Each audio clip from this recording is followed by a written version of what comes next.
There is a bird dying in your yard tonight, and your porch light is on. You didn't choose this. You probably didn't know it was possible.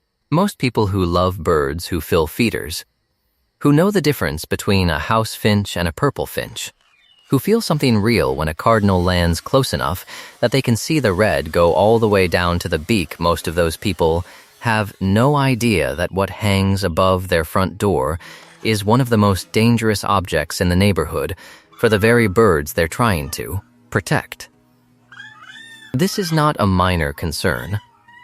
Scientists at the Cornell Lab of Ornithology and the American Bird Conservancy have now assembled enough data to say with confidence that artificial light at night is one of the leading causes of bird mortality in North America. The number they keep returning to is staggering. Up to 1 billion birds die every year in the United States alone from building collisions, and light is the engine driving most of those deaths. But here's what nobody tells you. The problem isn't just skyscrapers. It isn't just office towers left blazing through the night in downtown Chicago. The research shows that residential outdoor lighting, the kind you chose and installed and pay to run, contributes meaningfully to that number.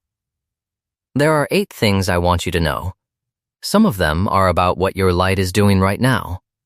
Some are about what you can change tonight. And the last one, will change how you think about what it means to share a yard with a bird.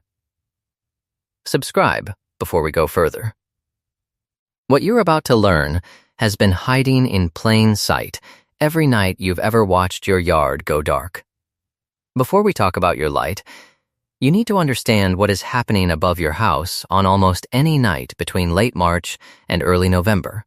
Most people assume that birds migrate during the day. You've probably seen them, a loose V of geese, a line of pelicans banking against a blue sky. But the truth is that the vast majority of North America's migratory songbirds, warblers, thrushes, vireos, sparrows, tanagers, make their journeys at night. Not occasionally at night. Almost exclusively at night. Researchers at Birdcast, a collaboration between the Cornell Lab, the University of Massachusetts, and Colorado State, have been using Doppler weather radar to track this nocturnal migration for years. What they have found defies easy description. On peak migration nights, the number of birds moving over a single American city can reach into the hundreds of thousands. Above certain corridors, the Great Lakes region, the Gulf Coast, the Atlantic Flyway, the number crosses into the millions. In a single night, above a single point. These birds are traveling at altitudes between 500 and 2,500 feet. They are navigating by the stars, by the magnetic field of the Earth, and by the darkness itself. Darkness, for a migrating bird, is not the absence of something. It is a map. What happens when a city turns its lights on, when your suburb glows against the underside of a low-cloud bank, is that the map dissolves. The stars disappear behind a dome of orange and white. The birds descend toward the light because, in the logic of their ancient nervous systems, light near the ground means dawn, means land, means safety. They circle. They lose altitude. They collide with windows, with towers, with wires they never would have encountered if they had stayed at altitude. The birds dying against your windows in the morning are not local birds who made a mistake. Many of them are birds you have never seen. Birds whose breeding grounds are in Canada, whose wintering grounds are in Central America, whose entire lives have been spent in forests and wetlands you will never visit. They came down because of light. Your light. And the lights of everyone around you. That is the scale of what we are inside. Not all light does equal harm. This is one of the most important things researchers have established in the last decade, and it is still almost completely unknown outside ornithology circles. The danger lies in wavelength.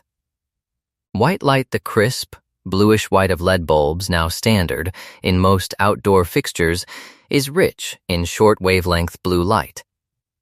And birds, it turns out, are extraordinarily sensitive to exactly this part of the spectrum. Their vision is not like yours. Most songbirds have 4 types of color receptors compared to the human eye's 3, and their 4th cone type is tuned specifically to ultraviolet and short wavelength blue light.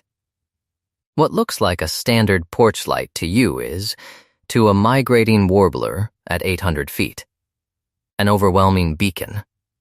Scientists at the American Bird Conservancy tested this directly.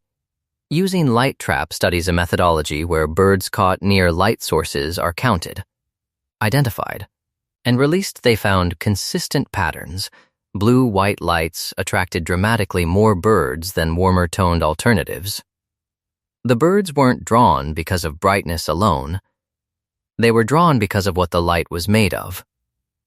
The cruel irony is that the shift to LED lighting, which was marketed and genuinely embraced as an environmental improvement, less energy. Longer life. Reduced carbon footprint has in many ways made the light pollution problem significantly worse. Older incandescent and sodium vapor lights burned warmer. The LEDs that replaced them, unless carefully chosen, burn bluer. The bulb above your garage door right now, look at the box it came in. If the color temperature listed is 4000 K or higher, it is producing the precise wavelength of light most likely to disorient a migrating bird. The fix is not darkness. It is warm. But most people never know to ask the question. You may already know that windows kill birds. The American Bird Conservancy estimates that between 600 million and 1 billion birds die from window collisions annually in the United States alone, making it one of the leading human-caused sources of bird mortality, ranking behind only feral cats. What most people don't know is that nighttime light fundamentally changes how the window problem works, and it makes it worse in ways that daylight collisions don't fully prepare you to understand.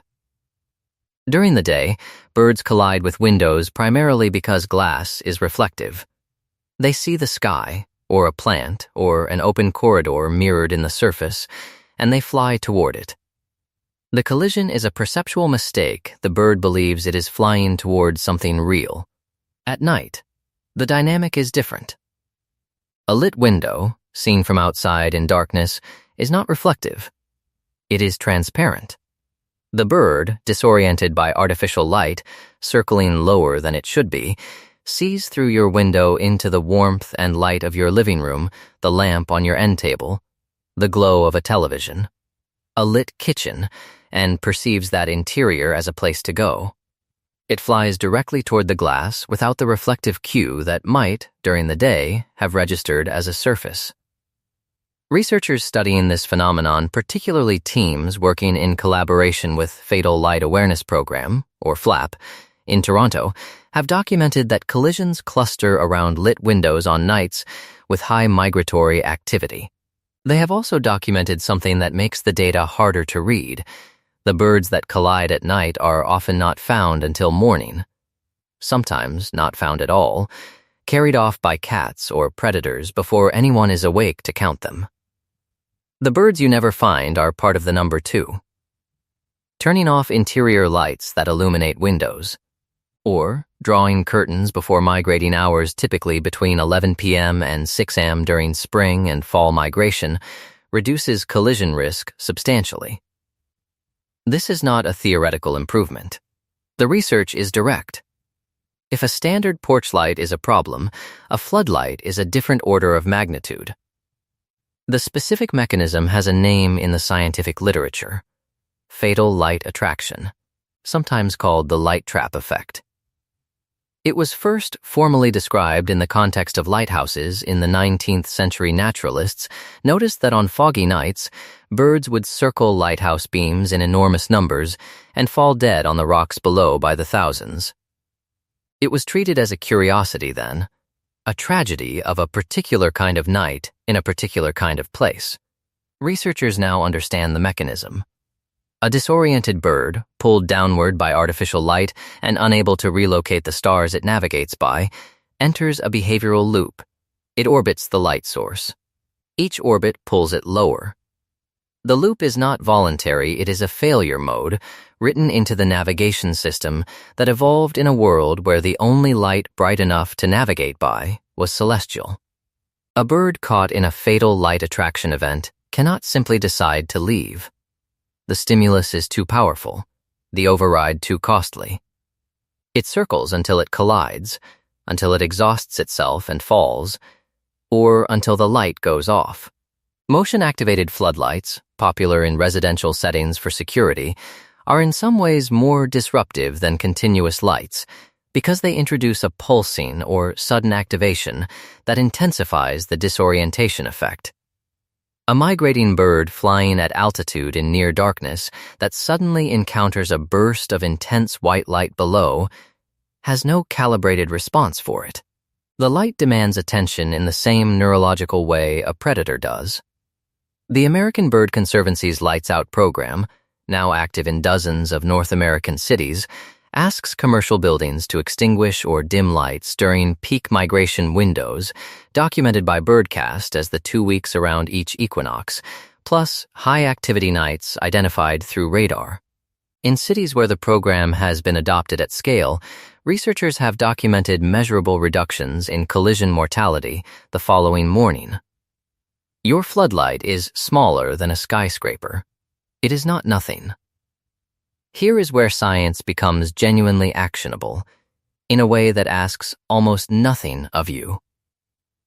Birdcast migration forecasts, updated nightly and freely available at Birdcast info. Identify peak migration hours with remarkable precision. The data consistently shows the same pattern across species and flyways. Migration intensity peaks in the hours between midnight and 4 a.m. This is not the hour you are awake. For most people reading this, it is the hour when your house is as dark as it is ever going to be except for the porch light you left on.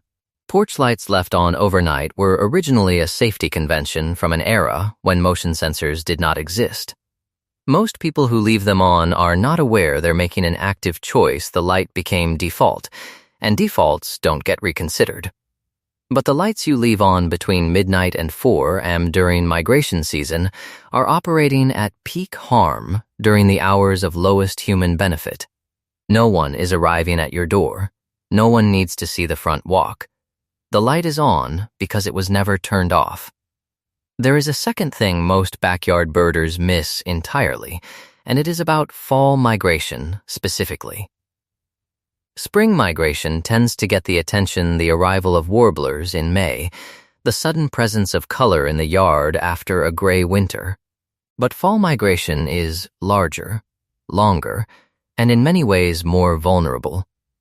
The birds moving south in August, September, and October include every juvenile bird hatched that summer birds making their first migration, with no prior experience of the route navigating for the first time in their lives. They are, by definition, the least practiced navigators in the sky. They are the most susceptible to disorientation. Turning off non-essential outdoor lights between 11 p.m. and 6 a.m., from late August through early November, and again from late March through late May, costs you nothing you need. It returns something to a bird that has no other option. This section is the most practical one, and it is shorter than the others, because the answer is not complicated. Warm-toned light is dramatically less harmful to migrating birds than cool-toned light. The specific threshold that researchers and lighting designers working with the American Bird Conservancy now recommend is 2700 K, or below a color temperature, that produces light in the amber to warm white range rather than the blue-white range. This is what incandescent bulbs produced. It is what the better residential LED bulbs on the market now replicate. Look for bulbs marketed as warm white or soft white, and verify the Kelvin rating on the label. 2700 K or below. Anything above 3000 K begins to move into the range where blue wavelength content increases meaningfully. The 5000 K daylight bulbs that have become popular because they produce a crisper, brighter light are from a bird's perspective, the most disruptive available at consumer scale. The second specification that matters is shielding. A fully shielded fixture one where the bulb is enclosed so that light is directed downward rather than outward and upward reduces the skyward spill that disorients birds at altitude. The International Dark Sky Association has a certification program for residential fixtures, and their approved product list is available at darksky.org. The fixtures are not expensive. Most are indistinguishable from standard residential lighting in appearance. Motion sensors do reduce total light output over a night. But as discussed, the sudden activation can be more acutely disorienting than continuous dim light in certain conditions. If you use motion sensors, pair them with 2700K or below bulbs and set the duration as short as your security needs allow. These are not sacrifices. They are substitutions. The light still works. Your yard is still visible. The only thing that changes is what a bird at 800 feet experiences when it looks down toward your house. The birds dying from light pollution are not the birds you see most often at your feeder. They are the birds in between the travelers, the long-distance migrants, the species whose presence in your yard, if you notice it at all, lasts only a few days in spring and a few days in fall. A blackpoll warbler weighs less than a stack of 10 pennies. It breeds in the boreal forests of Canada and Alaska and winters in South America, a round trip of up to 12,000 miles, made twice a year on fuel reserves so thin that the bird arrives at its wintering grounds having consumed nearly half its body weight. On fall migration, blackpoll warblers make a transoceanic crossing of up to 500 miles over open water, flying non-stop for up to 88 hours. The research on this, conducted by teams at the University of Massachusetts using light-level geolocators, was published in the journal Science and described as one of the most remarkable feats of endurance documented in any animal. That bird, making that crossing, descended toward a city and didn't make it to the other side.